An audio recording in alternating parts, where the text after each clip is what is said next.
Okay, girls, everyone knows a beaver's favorite food is wood. I just hope we brought along enough of it for our 3-day galactic space journey. So let's do the math. If Robin's beaver devours 6 inches of wood every half hour, and Jessica's beaver devours 8 inches of wood every 45 minutes, how much wood will I need to keep both of these beavers well fed all weekend long? While you I figure it didn't out. think you had it in you. I'm your huckleberry. Why, Johnny Ringo, like somebody just walked over your grave. Fight's not with you, Holiday. I beg to differ, sir. We started a game we never got to finish. Play for blood, remember? I was just fooling about. I wasn't, and this time it's legal. All right, Lunger. Let's do it. Say when.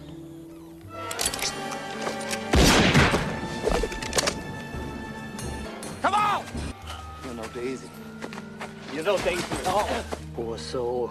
You were just too high-strung. Yeah. What? What? Dre, you ready? Come on. All right. Check.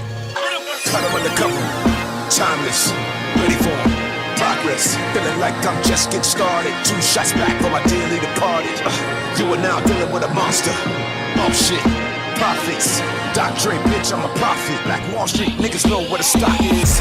Like a satanic cult, it's an old ritual slaughtering goats, bitch. You're fucking with the original flow sick, and anybody can get it. COVID. I don't roll shit that was so sharp I can slit my own fucking throat with it. So rich, I got more chips than my shoulders, and I'm about as approachable as a roach is. Just so better steer clear from it. Here comes a nuclear bomb for your eardrums. Lyricism in its most fearsome and fierce. We're on another tier like a tear ducts. Upper echelon, your career sucking. It was sheer luck, like a fucking leprechaun with his beard cut. Got a Punisher, weapon drawn with a beer gut. He's slower than a Decepticon with his gear stuck. And like what? I serial killing your Kellogg's. I love checks and I hate tricks. And you're a fake bitch. I can spot you like you about to weight lift. Bitch, I'm better than cake mix. I can't be whipped with egg beaters. You cunts must be out of your labius. And God's my alias. So if I don't have faith in me, then it basically makes me an atheist.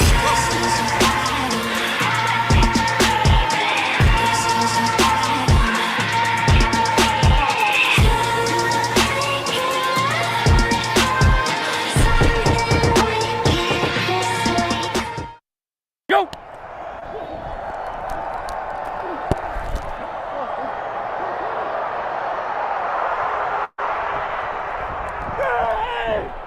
Let's go, baby! Yeah! Tie, throw it! Tie! Good job, baby, good job. Delta, shot!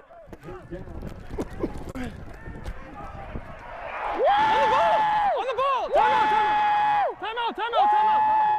Time out!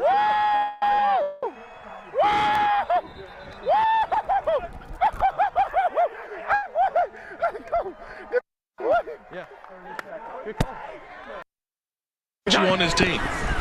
E.J. Perry trying to bounce back. Instead, he's flushed out of the pocket, trying to get away. Makes T.J. Franklin miss. Picked again! T.J. Franklin set that up. Knocked in. Keenan Isaac picked it off. Boys, that's what we talk about. Don't turn a bad play into a catastrophe from a quarterback perspective. Just, hey, they're going to win plays on that side of the football. Throw it away. Kick the foot. Oh, to be a showboat today. Good God. It's got to be so bad to be a showboat.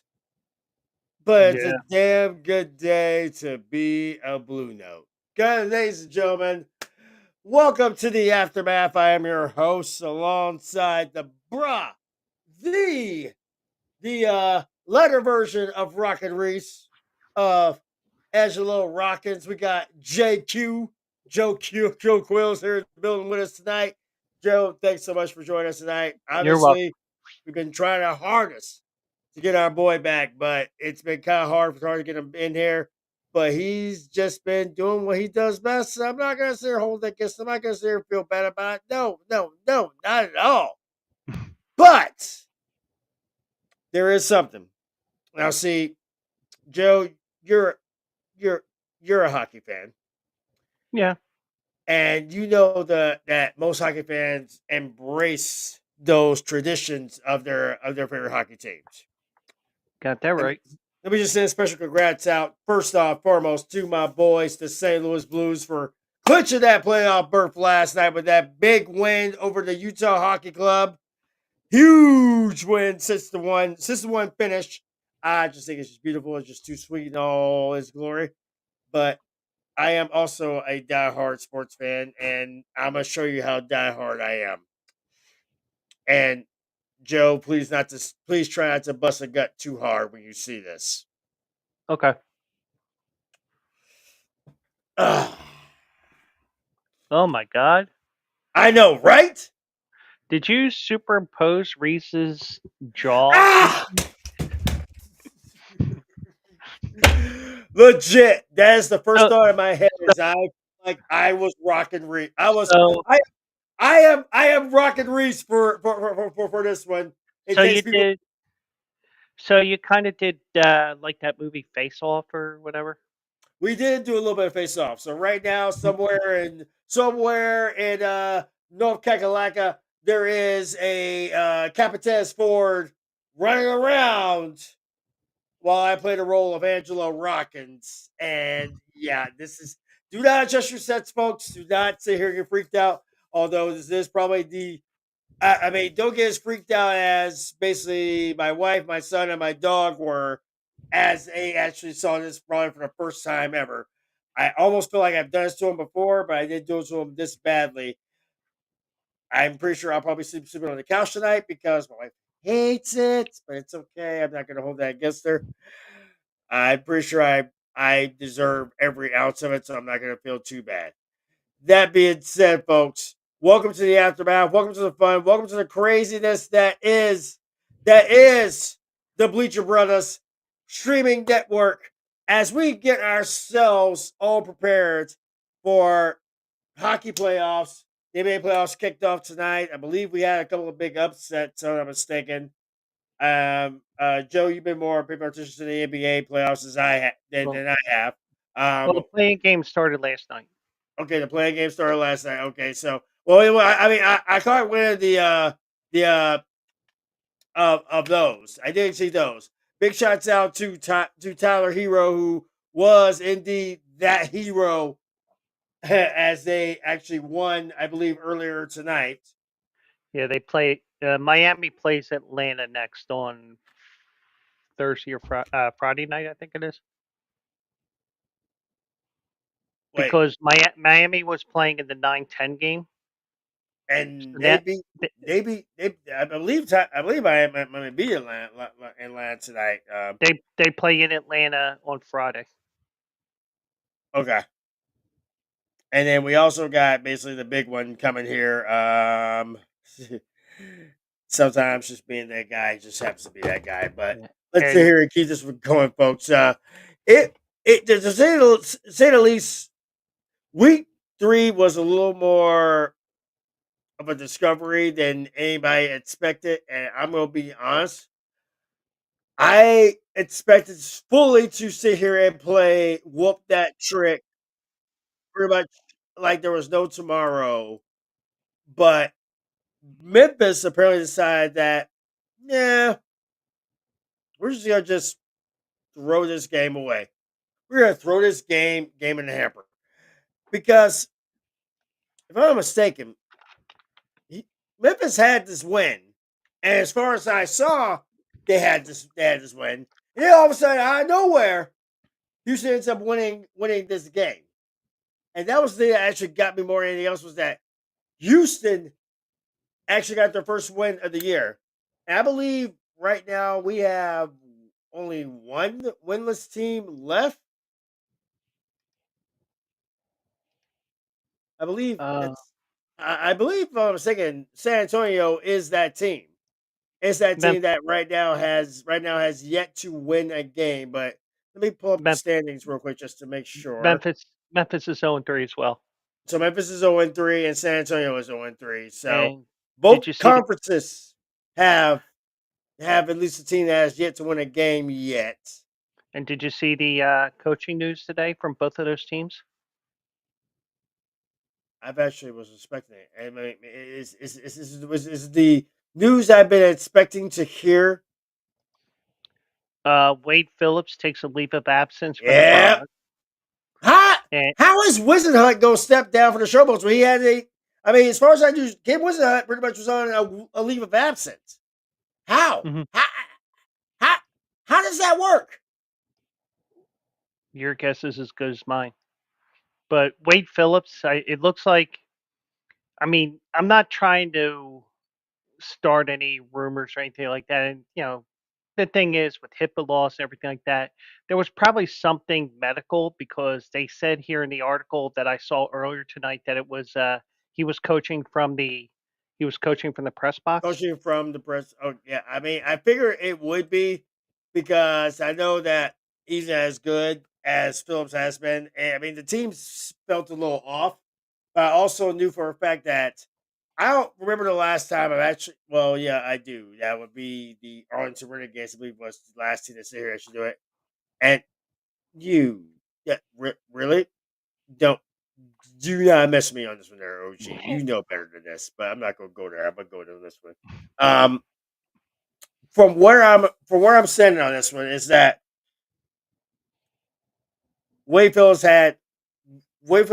obviously has some health issues. I mean, Jesus Christ, this is the guy that had to sit here and coach the Dallas Cowboys for at least one season. And anytime you have to sit here and actually either play as a Dallas Cowboy or coach as a Dallas Cowboy, you're guaranteed to have some kind of health issue happening. That would probably explain why Tyrone Smith retired instead of sitting here coming back for another round. But that's just me. That's just me. I'm not sure. I could be wrong. I may be wrong, but I doubt it. But out of all that craziness, out of all that madness, we do have some big ones there, as pretty much stated originally. The Houston Roughnecks did get their first win as they survived Memphis. They survived that trip to Memphis. They apparently decided to whoop that trick themselves. Houston gets a big win, 18-17 in the last minute. Another team that got a big last minute win had to be the Birmingham Stallions, who on Friday night got a big, huge victory, 10-9, and ended Arlington's big, crazy streak that's had going. This is probably going to be one of those things of where if we're expecting high scoring affairs, defenses are saying, nah, not happening. Then, of course, we go to Michigan, the Detroit Rock City, where the Panthers sat here and outlasted the Brahmas 26-23. And, of course, the big game on Sunday evening, the DC Defenders used defense to outlast the Battlehawks 27-15 and handed the Battlehawks their first loss of the year. As you can tell, I'm not a happy camper because it was a pretty rough week for my hometown. Cardinals sitting here getting beat down, victimized, and conquered. The Battlehawks getting beaten, victimized, and conquered. And then the Blues sit here doing what they do best, put a smile on my face. At least I got something out of last week, of course. Time out. What? Your Cardinals beat my Phillies 2 out of 3 last weekend. Yeah, but we didn't get the sweep. And you know how I am. You still got 2 or 3. I mean, you know what? Time out again. Big congrats to your boy, Big Slugger, as I believe they're welcoming baby number 6, number 4? 4. Yeah, he's only about 10 behind Tyreek Hill and Antonio Cromartie. Hey, I figure in my head if he basically learns about protection before either one of them do, then at least we got something going. Hey, big congrats to that, and plus the bat was actually a pretty good hit for him too, because I mean, yeah, he had another home run tonight, and he helped me with my single game parlay, but I couldn't hit the single game parlay tonight. You couldn't do the parlay? I got 3 out of 4. It's like me betting the horses on those pick 4 wagers. I get 3 out of 4. Or in some cases, when you what's the word am I thinking of? When you sit here and you bet on the Cowboys, you get 3 out of 4 right. They'll never be perfect, but that's the point. Yeah. But there is something I wanted to touch base on. I'm gonna touch base on it on Friday. I know usually Fridays usually reserved for basically wrestling, and yes, this is WrestleMania week, and it happens to be ROH's show of the year as well, which I believe is going to be on Friday night. In the process, a lot of big things are basically being brought to fruition on this one, and um, I want it's like I want to sit here and touch base on it, and the problem is that if I touch base on it, then it's just going to lead to a bigger, deeper conversation, and that's I still want to at least send my thoughts, prayers, condolences to the family of Kyron Lacey as he did as shenanigans happened a few days ago. I do have the story queued up, but I don't want to talk about the story yet. I want to at least save that one for Friday, as we are trying to get ourselves back into the swing of things, and it's kind of one of those things where I'm trying to make peace with everything that's transpired, because I did have a very heated battle, a heated debate with my son, who happens to be a football player, and it was kind of a very touchy subject in a matter of speaking. I guess a bit nicest way we can put it. But Friday is going to be one of those where we're going to actually touch base on it. Right now, at this very point, as far as we can honestly tell, we are going to speak of the devil, he shall appear. With that being said, uh, we're going to sit here and try to touch base with all that. We're going to try to touch base with it on Friday night. But I want to be able to at least sit here and go with this one. As you guys can tell from the ticker down below, we do have the Aftermath's infamous week of collision for week 3. Shockingly enough, San Antonio is no surprise. San Antonio is at the bottom of that barrel, but the biggest shocker, the biggest jump, the biggest plunge happens to be Birmingham, sitting at number 4, and of course DC overtaking St. Louis at the number 1 spot. Joe, who's the team that shocked you, and who's the team that disappointed you when it comes to week 3? DC impressed me. I mean, to go into St. Louis and win, I mean, that's probably the toughest place in the league to play, because the fans do show up, because they want NFL football back in St. Louis, and what other way is to show up for UFL? Um, you know, I would say, I mean, maybe St. Louis losing is probably disappointment as well, all in the same game. It's a fair one.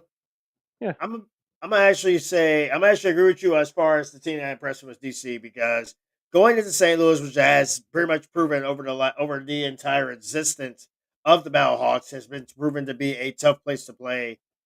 Going into St. Louis and actually getting that win and playing the game the way that St. Louis plays it, DC going to win that thing has to be impressive. I cannot take anything away from the defenders going there and winning that. Jordan Tamu, who has been a Battlehawk in the past, who I believe was the Battlehawks' first quarterback when they actually started playing a few seasons ago.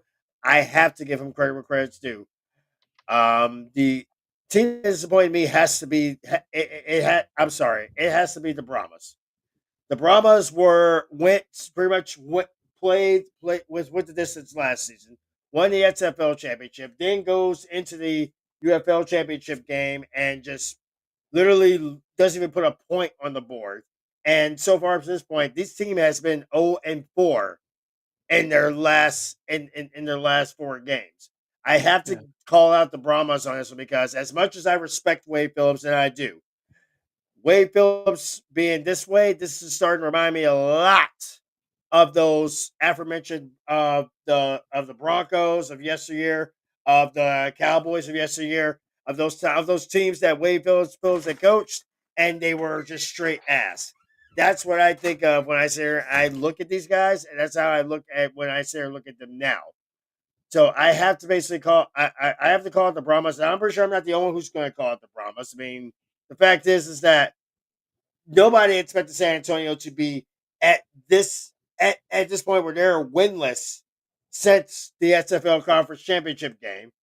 Nobody expected Birmingham to be at the position they're in. Everybody expected DC and St. Louis to basically be a 1-2 punch. We figured this was a preview of the SFL Conference Championship game in some way, shape, or form. However, the biggest shape or form that we could look at this has been the very fact that when we look at this one here, there's got to be a question of who looks like they're the most dominant and who's basically the easiest. And if I'm looking at basically conference wise, the conferences have now officially gotten even in a matter of speaking. Because right now at this point, you got DC as the lone undefeated team out of everybody at 3-0, and they put up about 62 points. They put up about 62 points. The Beer Snake has worked well. They survived their engagement with Birmingham a couple of weeks ago. Then you got Arlington and St. Louis basically 2-3 in the SFL conference. Then you look at the SFL conference. Michigan and Birmingham are just picking up where they left off from last season. The only difference now is that Houston actually has a fighting chance because they finally get a win when it matters the most. And the biggest win of that one has to be beating Memphis, as much as the fact that Memphis is basically still winless. Memphis at least has not sat here and gotten blown out of the water. But they've still gotten blown out. And I think there's a lot of people that are kind of in that very smart of, well, hey, you know what? Inch or a mile, a win to win, blah, blah, blah. I get that. I get it wholeheartedly. But I'm looking at this right now, and I have to sit here and I have to look at how is St. Louis going to be able to sit here and bounce back with the fact that they did sit here and lose that heartbreaker with DC, because now they have to basically go into this weekend, and to put it as nice as possible, this weekend's gonna be fun just because of the fact that we have no Friday night games this time around. We have no Friday night games. But when I look at this wholeheartedly, this is gonna be fun just because of the fact that I look at this upcoming schedule for week 4. I like it. I like it, even though I'm not going to be able to enjoy it because, of course, as my daughter says, Daddy's got to work. That's kind of what it happens. I'm completely good with that. But here is the big one: the fact that I can look at this schedule coming up here, and I'm gonna pull this up so that way at least everybody can see what I'm seeing. Battlehawks got to rebound quick. They got to rebound quick because of the fact that if I'm looking at this, take a look.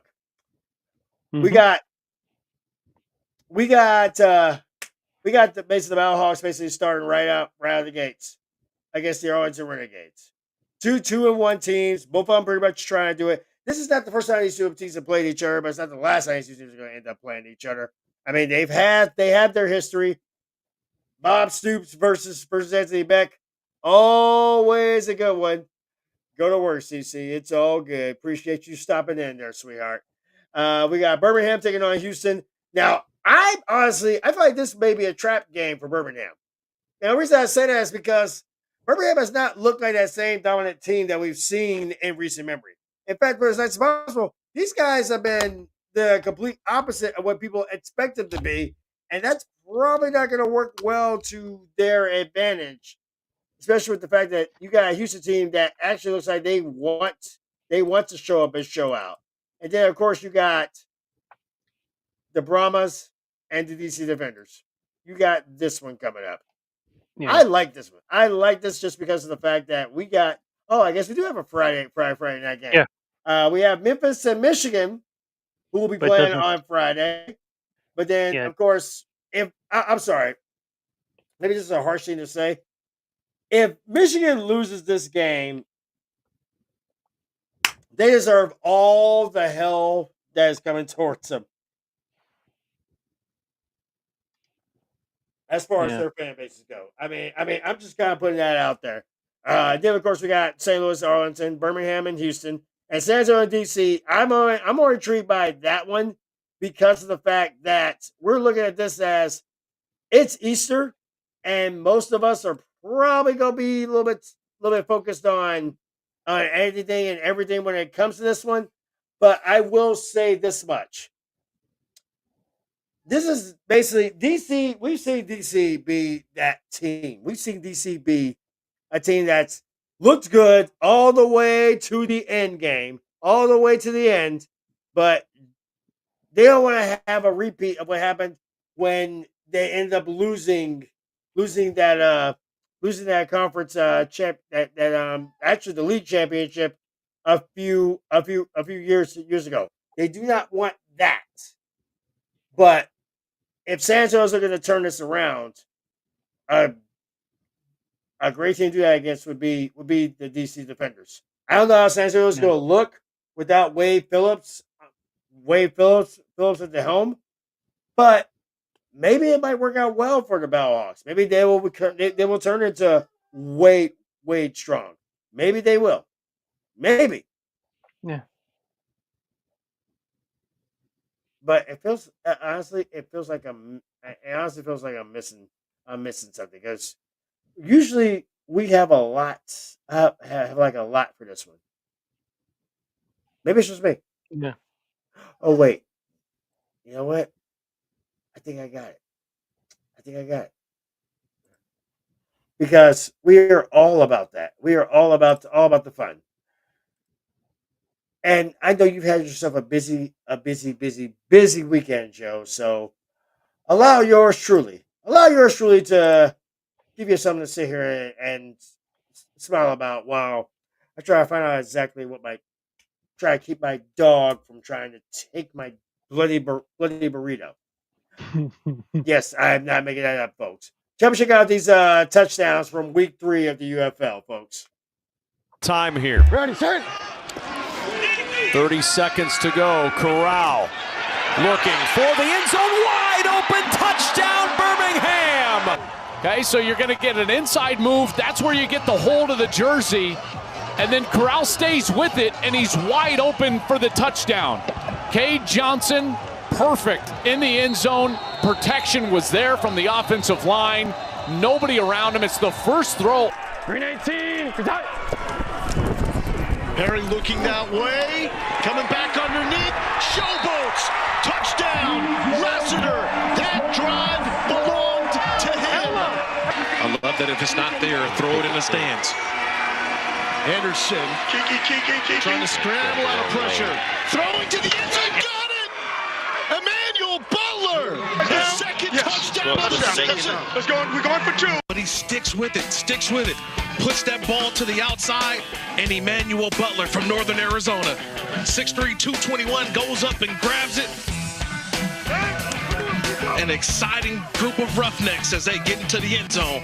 For medical reasons, missed week number 1. E.J. Perry floating this one, picked off. Leon O'Neal looking for the house call. He's got it. He did that back in the day. They would try to saw him off. The pride of Aggieland with the pick 6. Who's been my guy? Just watch him. He's going to be over here on this side. He guards the tight end well. Just see him. He stays on his coverage. Once he knows he's got his coverage, he looks back at the quarterback, and it's a pick 6, baby, all the way back for a score. Good job there by O'Neal. He was my pick of the week. I told you. I said, this O'Neal has been all over the place. Hey, Kirk, eyes up there. Looked like there was 2 offensive players very close together there. The spacing. Troy Williams looking for some magic. He's going to run for it! End zone! Memphis within 1, and the over hits! Didn't happen, but he picks up the first on 1st and goal. Perkins walks into the end zone.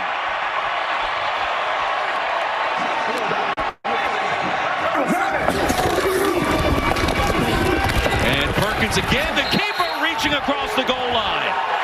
Second touchdown of the afternoon for Bryce Perkins. McFarland's had the hot hand. Mond has 2. Floats in, end zone for the touchdown. It looked like his own defender may have been one of the other receivers, but he ends up on the ground. Anthony McFarland ends up wide open. That's why you wanted 41 in the game, and that's why Peyton Pardee this week told us. Time winding down here in the third quarter. Sheridan, a spin move. Oh, he pressed the X button. Sheridan to the end zone. Aaron Dolan to the bank. Big play, Jaden. The safety, John Elliott's just one-on-one on the perimeter with Jaden Sheridan. What did I just see? Wow. That's something you would see on Madden. Oh, that is a legit Madden move. I mean, I get now the reference on pressing the X button, and also I can just give the guy the finger for saying the X button because, you know, some of us actually play PlayStation, damn it.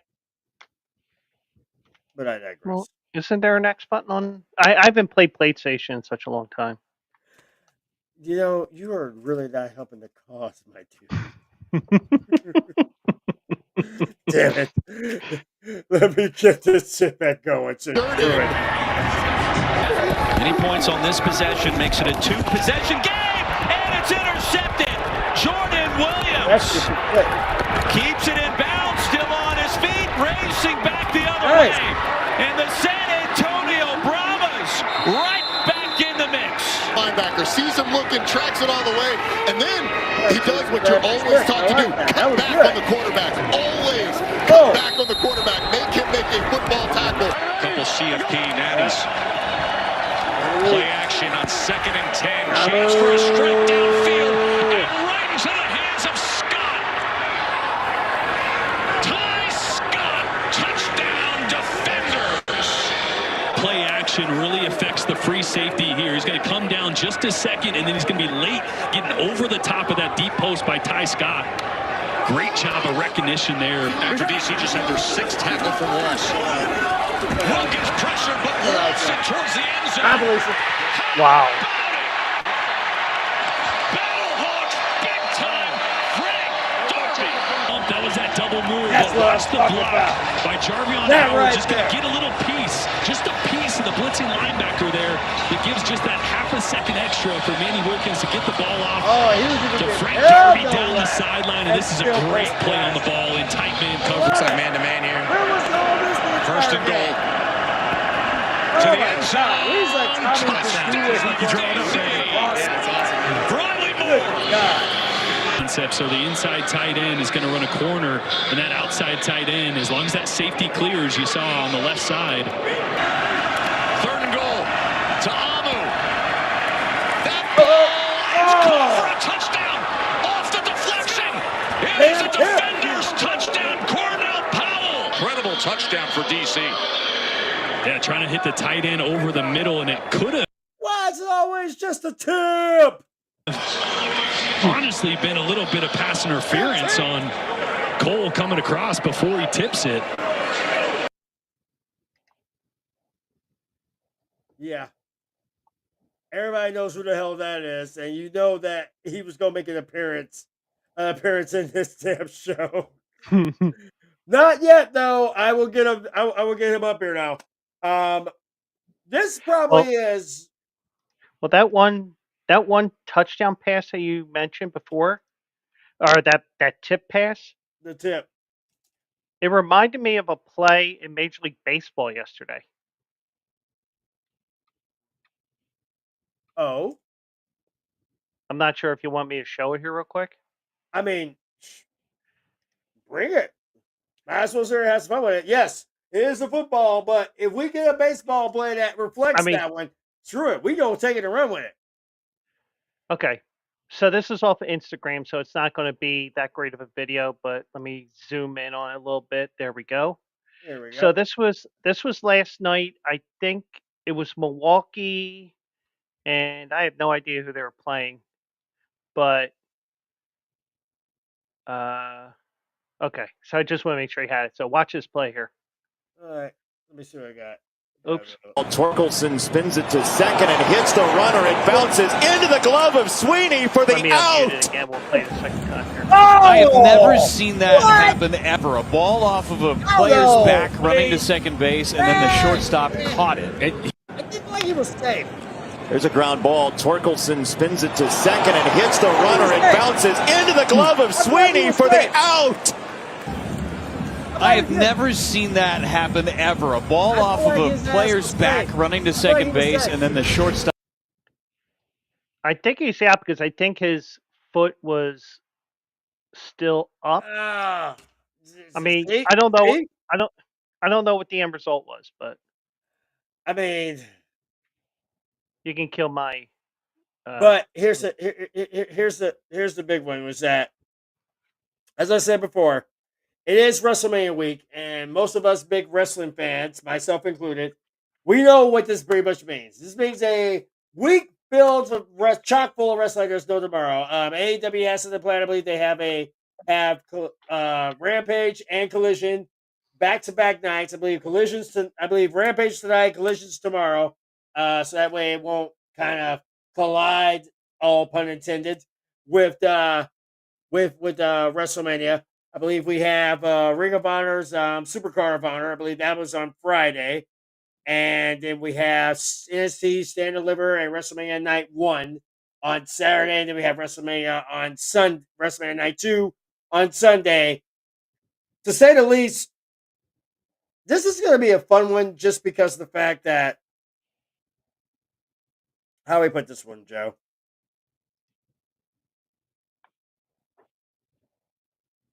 I'm trying to find the words for it. Wait. This would be a slamming, stacking, slapping, clapping kind of weekend. Yep. Oh, if only we had a show that could possibly fit that. As if y'all, this face here, y'all will only see for about maybe a couple of days because I know how Mother Nature likes to sit here and treat me, which will make my wife feel better because she'll only have to see this face for a few days, which means that if it's anything else, I'll end up with a full-grown beard like Fez in like a week. At least that's how I'm hoping, or she's hoping, or give or take. This may actually be. I mean, I'd like to be able to sit here and say that we have more to sit here and talk about as far as the UFL goes. UFL already made the announcement for the UFL Championship game, making its second run in St. Louis this season, this year, which means that if there was ever a reason for the Battlehawks to actually play for the crown, imagine how big it'd be if the Battlehawks win the XFL Conference Championship and got to play in the UFL Championship game in their backyard. We get a second chance and to make a first impression. I actually want to see it. I think everybody wants to see the big one, Birmingham versus the Battlehawks. But I think they want to see Michigan, see the Panthers versus the Battlehawks more because of how the first game between these two teams played last year. I think they want to see this rematch between these two. Yes, Birmingham's great and all, but truth be told, I think people are kind of tired of seeing. They're tired of seeing Alabama get everything. Everything? Especially in this case. So I think they would rather see Michigan and St. Louis playing in the conference in the UFL championship game. But to each their own.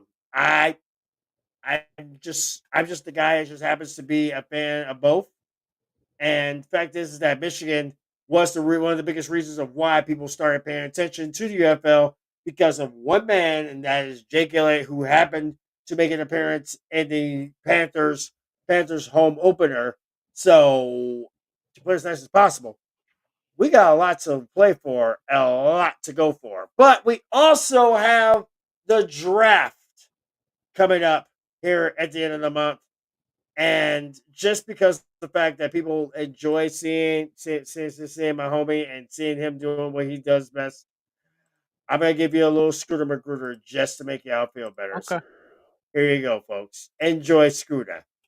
We're not getting Ashton Genty. Go ahead and let that dream die. Why does Mel Kiper keep mocking us Amari Hampton? Maybe if we move back, I can see us taking Amari Hampton. We need to get T-Mac. He's the best receiver available. I'm Team Matthew Golden. I'm Team Matthew Golden if we move back. See, you took that picture with Jerry Jones. It could be a misdirection. I'm just happy Micah showed up to OTA. We're not trading Micah. Stop. Hear me out. We trade back and we get Luther Burden the third. Watch us take Shadur Sanders. Can you imagine? If the Giants draft a quarterback, I will laugh so hard. I just need the Eagles to have a bad draft for once. Watch us move down. No, we need to trade up for Jalen Walker. Always take the BPA. I need a Will McClay masterclass this year. We can't miss this draft. I swear if we take a tight end early, I'm gonna riot. Tyler Warren is a different story though. He's built different. He can be our running back too. We stay put, we draft Mykel Williams. Why would we draft a running back early if this class is deep at running back? I still think we can trade up and get Travis Hunter. We do need a cornerback. I don't care if Will Johnson will run the 40. What if T-Mac and Genty are available at 12? I don't know about Shamar Stewart. Like the production's just not there. I like Trayvon Henderson in the second. Did he take an official visit? It's easier to get a wide receiver 2 in the first round than the second round. Why would we drop Cam Scatterbo when we have Hunter Lipke? People are gonna be mad, but watch us go O-line in the first. We gotta replace Zach Martin somehow. Are we ever gonna pay Micah? Do we know when DeMarvion Overshown's gonna be ready to go? We need Agent Zero. CeeDee Lamb needs a legit wide receiver too. He hasn't had one since Amari Cooper. Joe Milton is not competing with Dak for the starting role. This is why no one takes you serious. As long as we don't draft the Taco Charlton when a TJ Watt's on the board, we'll be fine. Need the draft to get here already. Like, life without football is no life at all. This sucks. Like,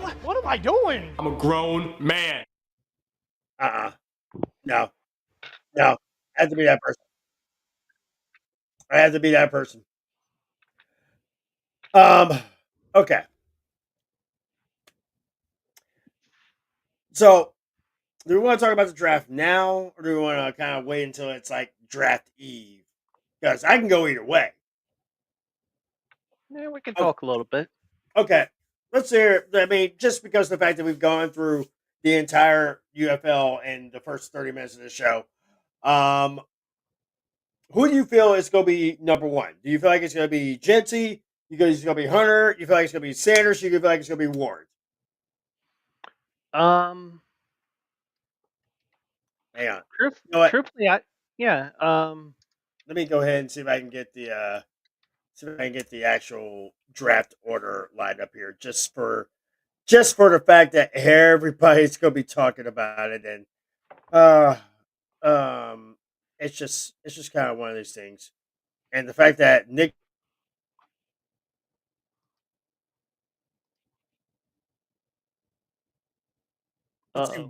Who is more likely to get signed first? Aaron Rodgers or Nick Chubb? Probably Chubb.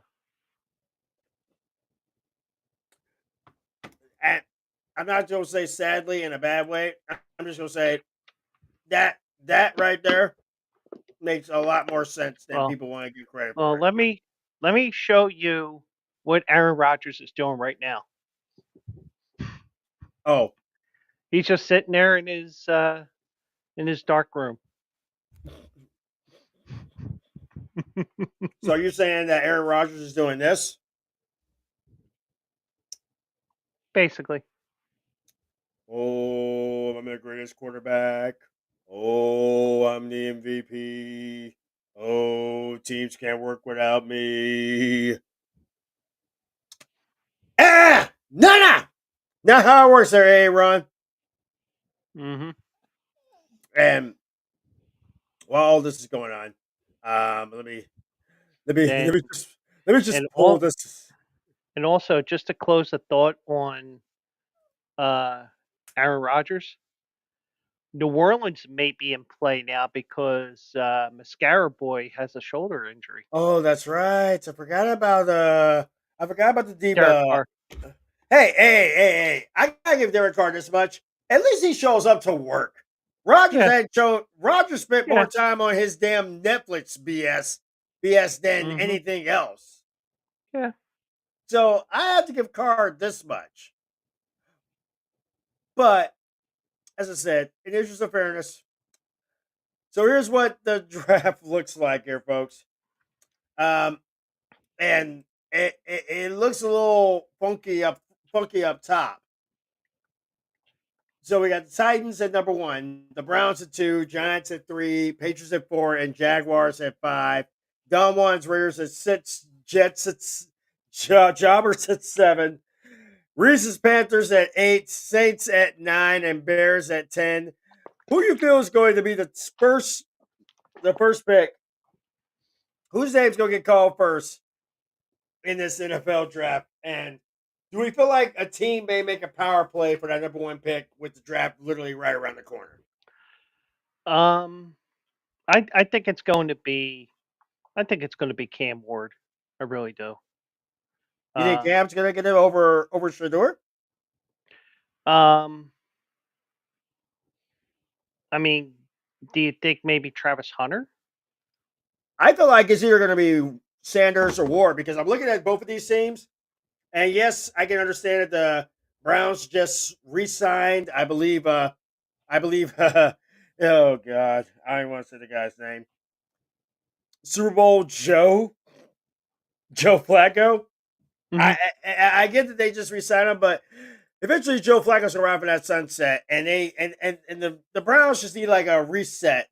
Considering the fact that they did way too much with Deshaun Watson. Not to mention that they just got rid of pretty much the last 2 backups they had. Jameis Winston is gone, and I believe Dorian Thompson-Robinson or something like that. He's gone too. Mm-hmm.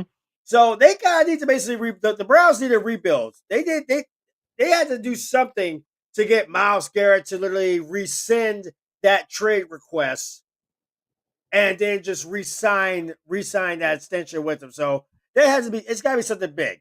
For the Titans, it is a rebuilding process. They're in probably the worst division, or one of the worst divisions in the NFL as far as the AFC South goes. It's not really anything AFC South I can take seriously. Mm-hmm. Jaguars are just mediocre at best. Yeah. And the Titans are right there with them. But the Titans have that potential. But get rid of Derrick Henry and keeping Captain Miracle with that trick is probably going to be their best option. But they need somebody that's going to do something. And as good as this kid has shown little leaps and little sporadic eclipses, I don't feel like it's going to be enough for him. I feel like at this very juncture, you can't just expect your defense to get it all done and then just have a shitty quarterback. And that's kind of what it looks like when I look at the Titans. You can build up your defense like still tomorrow, but your quarterback is still about as ass as the mayo covered bagel that he ate for breakfast. It's just not going to be enough for that. Mm-hmm. I feel like at this very juncture, you need to just start from scratch on the 1 and the 2. So I feel like number 1, Cam Ward will probably be number 1 because they need a mobile quarterback. They need to go back to that Vince Young, Marcus Mariota, Steve McNair style that basically got them to the promised land in the first damn place, and have a quarterback who can actually do that. And I feel like Cam Ward will be that guy. Number two, I feel like we'll probably end up going back to defense. I feel like Travis Hunter will go number 2, and I feel like Shedeur Sanders will be number 3. I know it's crazy, but here's the thing: the Browns claim they don't need a quarterback, so they should be looking more towards defense because they gotta find somebody on defense who can basically go tit for tat with Myles Garrett. So I feel like that would be Travis Hunter. I feel like the Giants definitely need a quarterback, and they didn't really do shit in free agency. So you might as well sit here and actually go with somebody who actually has a shot. And Shedeur Sanders has been that big topic of that one. So I feel like honestly, Ward, Hunter, and Sanders will probably end up being 1, 2, and 3 respectively. And that's not an insult to any of them when it comes down to it. But I feel like that number 1 is probably going to be Cam Ward because let's just be honest, Tennessee really drafted well in the beginning, but they need a mobile quarterback. They need somebody who has that Steve McNair vibe, and I feel like that Steve McNair vibe lies in the arms and legs, to be nice, to put it as nice as possible, in Cam Ward. I feel like playing for the U has worked out well for Ward, and it would work out well in that Tennessee style offense. Cleveland needs somebody who's on defense who can basically put up as much hell as Myles Garrett. But when Myles Garrett does his job, who the hell is going to sit here and stop them on the deep end? That introducing Travis Hunter. He would be that guy to be able to get that done. I feel like he would be that person. But the other person, well, I just feel like that person's probably going to end up being that person's probably going to end up sitting here being Shedeur Sanders.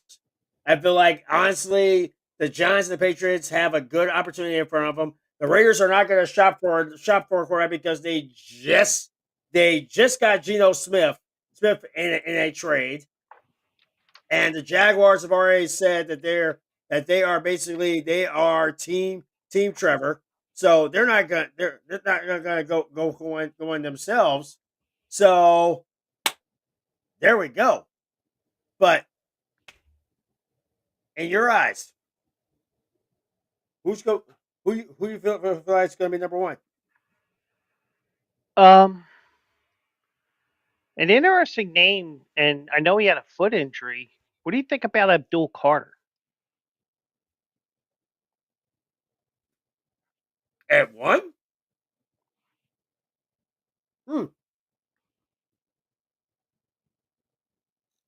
I would think Tennessee would want a quarterback and hit the reset button, at least on offense. I feel like Tennessee is definitely going to need a quarterback on this one. Or at least somebody who could be as tough and volatile as Derrick Henry. Because there is a name I did not mention, and it was by design. Mm-hmm. Ashton Jeanty, I feel like, would be a good fit for the Titans. I feel like he has that Derrick Henry kind of size. He has that. He does have that that kind of breakneck speed that another certain running back has. So he has the size, he has the speed. Now, does he have the vision? I feel like he does. I feel like he has that vision of Kyron Williams. And I definitely feel like he has the size of Derrick Henry. And I feel like that he does have that speed of the Eagle Savior. Mm-hmm. And I feel like that would be working out well for Tennessee because they pretty much were relevant in the last few years because of Derrick Henry. He pretty much made that football team. He was that offense for that team. I feel like Jeanty will do well with the Titans. I feel like he go well with the Browns. And hell, I didn't feel like he would go well with the Giants.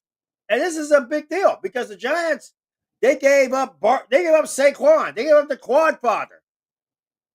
And they have to do something to make up for giving up that quad father. And this would be the perfect time. Have you met Ashton?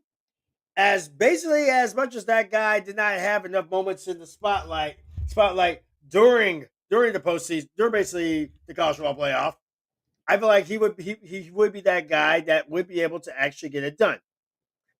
When I sit here and I think of Ashton Jeanty, I think of the man, the myth, the legend. And I'm gonna just let the clip play.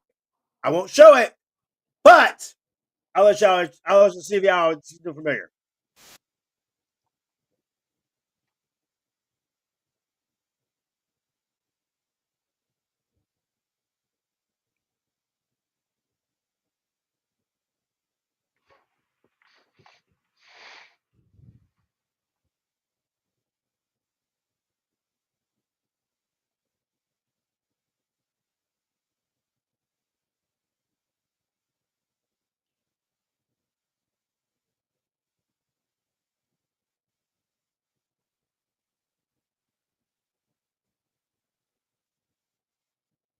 Yes. That's what Ashton Jeanty makes me think of. When I think of Ashton Jeanty, I think of Rod Smart. I think of Mr. He Hate Me. I think of that man, that original Las Vegas Outlaw, who kind of got a raw deal when he got signed with the NFL. The kid He had that great burst, that great moves, the jukes, everything else. He also had the attitude and the ego to be that guy that could just completely make himself that much of a badass. And I feel like this is one of those things of where, hey, you know what? I'm looking forward to the draft just because of the fact that I want to see exactly who's gonna be that Nets. Who's gonna be that Nets he hate me? Who's gonna be that Nets mofo who's actually just gonna get it done when it matters most? And I honestly feel like it doesn't get any better it doesn't get any better at this very juncture than everybody who knows what it's all about. But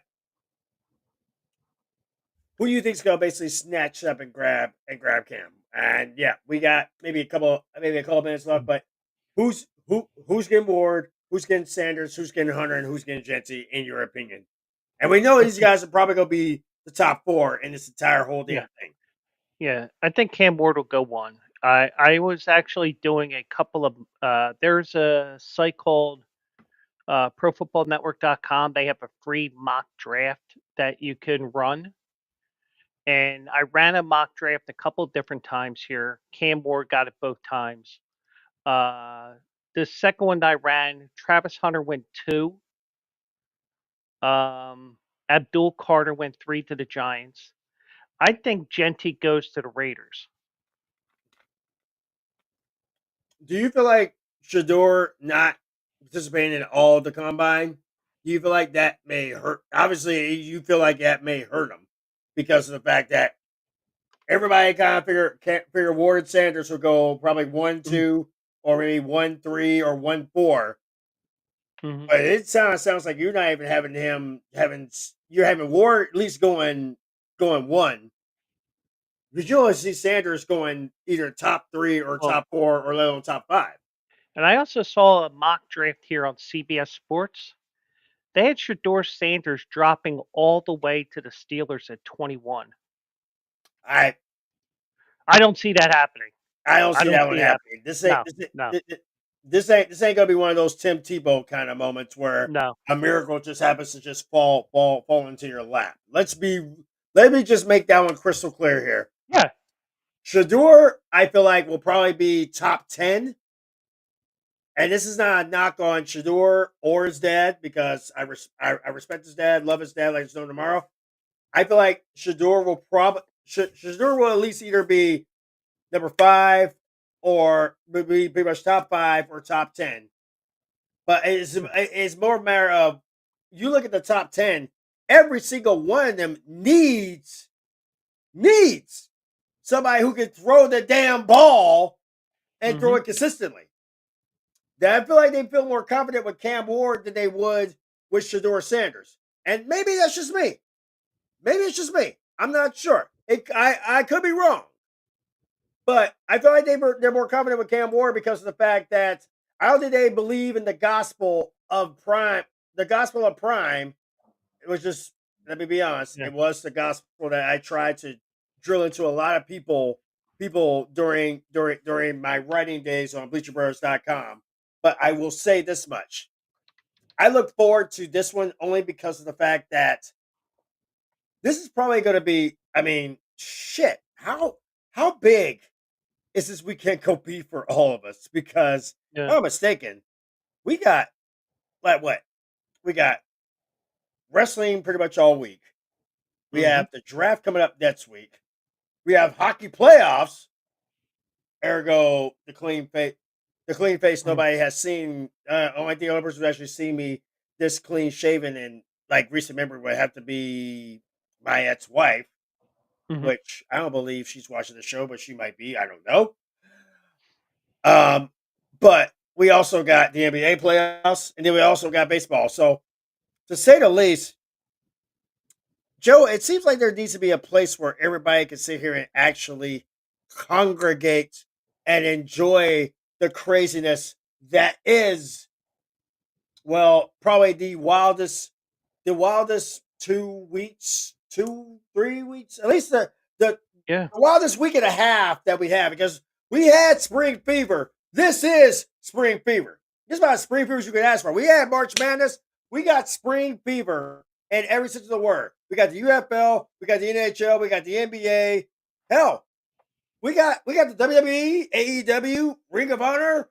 We got, to say the least, if you were going to sit here and say for y'all, shout that as you're bored going into May, slap the piss out yourself and then just sit here and just say you can't see yourself. Because the fact is, this is a big one. This is big. This is huge. And I forgot the main thing. We also got the NFL draft. We just had the WNBA draft a couple of nights ago. Yep. We got the NFL drafts in here about to kick off. And I can almost guarantee you that if I know our peoples between the Rockin' one, Angelo Rockins, no, the real Angelo Rockins, not the stunt double. It's scary. Reese is going to see this. He's going to be like, what the hell am I doing? How am I doing on the Aftermath tonight? I'm working. He's probably in his head. I'll probably have to video chat him probably tomorrow. Between that and between the fact that, yes, folks, we are going to be having a show this Friday night. I know a lot of people were sitting here wondering that. We are doing one on Friday. Obviously, my buddy here is going to be, well, he's in Philly, so I think he'll be okay to kind of pop in and say hi, like our anger translator. But in any event, and I got the whole day off on Friday. He's got the he's got the whole damn day off. And I'll be honest, I pretty much got the whole damn day off. Having a union job helps because it is considered a holiday on Friday. Am I helping you sit here and give yourself a holiday? I would give myself a pat on the back, but my shoulder's been all screwed up. Don't worry, I got you. Champa, this one's for you. Hey! Just for you, Tommaso. Folks, yes, we get it that Aftermath usually is going to look crazy. We know it's going to get a little crazier as we get closer, deeper into the season. To recap everything we have going and to just make sure that everybody knows just how big this is going to be heading into that big stretch. Bear in mind, folks, we got a lot of fun coming. Tomorrow, I'm sorry, I'm so used to it being Thursday, but due to obvious scheduling conflicts, we had to move this over to our hump day. Yeah, and I will find that camel. And make that camel a part of it because starting now, Wednesday nights, hump day will be Aftermath nights. So we're kind of going a little bit against the grain. Hopefully we'll have the real rockin' one who will, and yes, it'll probably look like this looking in a mirror, but it won't be. I promise you that much. That being said, we do have those big ones coming up. Let me make sure I get this thing right, exactly right out of the gate. That link is the camel commercial that I think you're talking about. Did you yeah. And I don't know why Evie Bex does this, but when you put the colon with the first slash, it comes up with that emoji for whatever reason. But if you look on Twitch, it comes up automatically. So translation, folks. Apparently, Joe is telling me that apparently I need to schedule my my colonoscopy for some reason. I mean, it's like I know I'm getting there in age, but hell, I think I pretty much shaved off some age in this time frame. But I digress. That would be nice. We got Memphis taking on Michigan on Friday Night Lights. Saturday is going to be a doubleheader as the Battlehawks will look to rebound against the Renegades. The Stallions will face the Roughnecks and the Brahmas on 420. Smoke them if you got them. The Brahmas will look to try to get their first win of the year against the DC Defenders, who are, again, the lone undefeated team heading into the Nets round. The Nets won. We go take this ball and run with it. Folks, it has been fun. It's been great. It's been real. For those who are dropping through, thanks so much for sitting here dropping through. For those who are making passing by, who's doing the drive-bys, right back at you. Always too sweet. Always appreciate it. Rocket Reese, if you could actually hear my ass out there, and you know we missed you, right? But as I said, I don't know who's going to be doing the NFL draft version of this one, our special edition of the draft. But I'm almost certain Bleacher Brothers will have us covered. These guys right here, these guys will have us covered. So Bleacher Brothers probably has something cooking right. Also, this guy right here, he's good at what he does. And I always give him props. Always give this man props because we salute the white machismo, the Italian stallion, allegedly.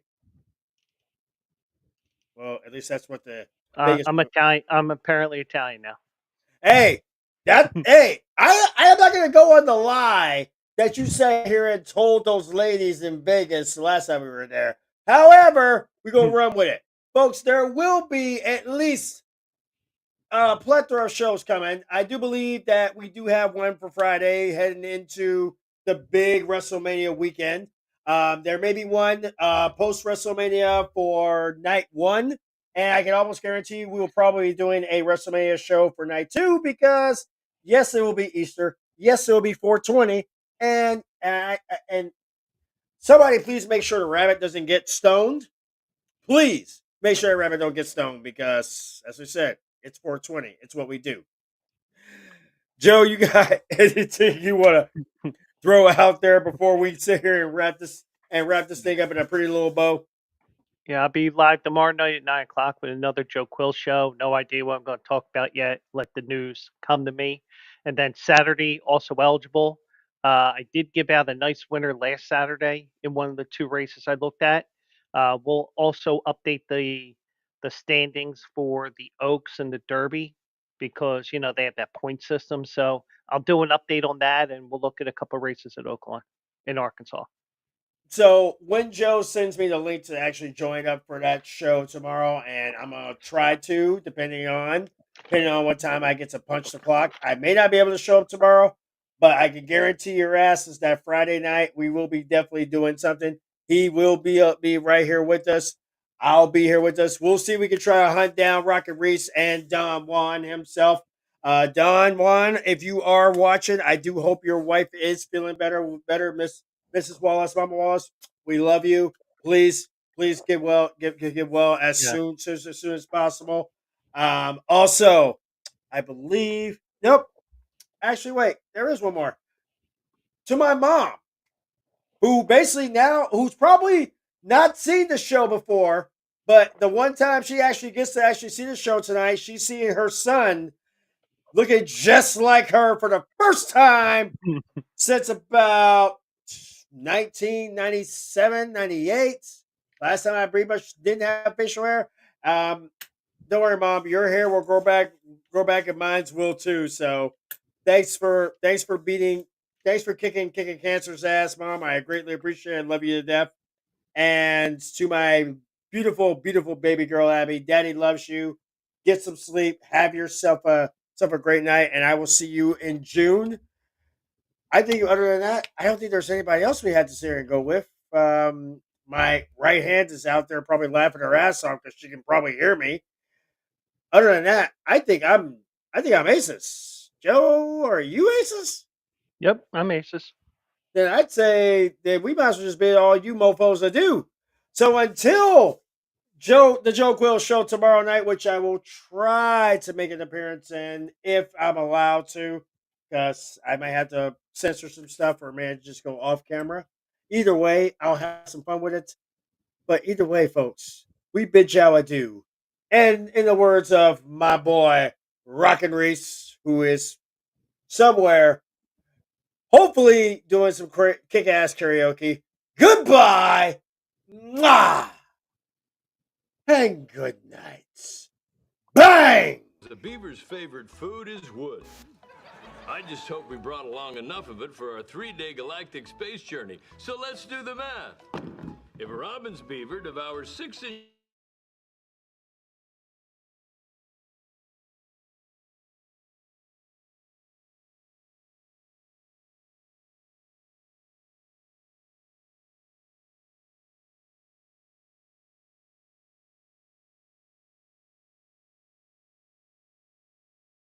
Somebody just walked over your grave. Fight's not with you, Holiday. I beg to differ, sir. We started a game we never got to finish. Play for blood, remember? I was just fooling about. I wasn't, and this time, it's legal. All right, Lunger. Let's do it. Say when.